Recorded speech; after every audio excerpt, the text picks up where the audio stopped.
Une idée de sortie à présent et de cadeau de Noël, pourquoi pas. Tout ce week-end se tient la 35e édition du marché potier de Bertangles. C'est dans la Somme. 18 céramistes sont présents. Jean-Pierre Rey et Laurent Pénichou nous présentent l'une d'entre eux. Quand les phoques de la baie de Somme sont cuits à la recette japonaise, cela donne ça. Regardez.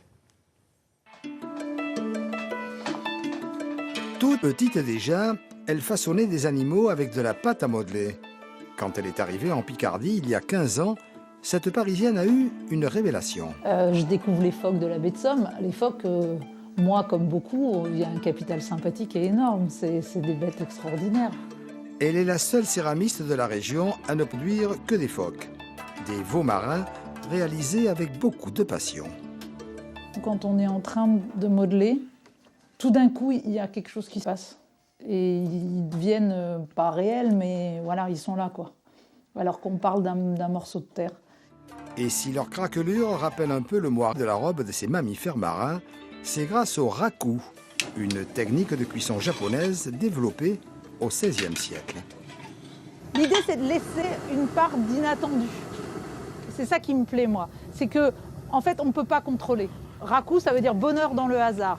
C'est-à-dire que quand on va sortir la pièce du four, l'émail, il est lisse. Avec le choc thermique, ça va craqueler. Après une heure de cuisson à 1000 degrés, les phoques sont retirés du four. Les pièces sont alors plongées dans des copeaux de bois. Et là, vous voyez, ça commence à craqueler, là. On voit les craquelures qui arrivent. Et donc, si je mets des copeaux dessus, le carbone se dépose partout où ça a craquelé. Une coloration par la flamme qui produit des pièces uniques. Impossible de les copier. Ce que j'aime aussi, c'est que les phoques, ils sont toujours chouettes. Mais parfois, ils sont très noirs, d'autres fois très blancs, d'autres fois, c'est vraiment à chaque fois différent. Une dernière toilette et ces phoques très expressifs sont prêts à être exposés. Voilà.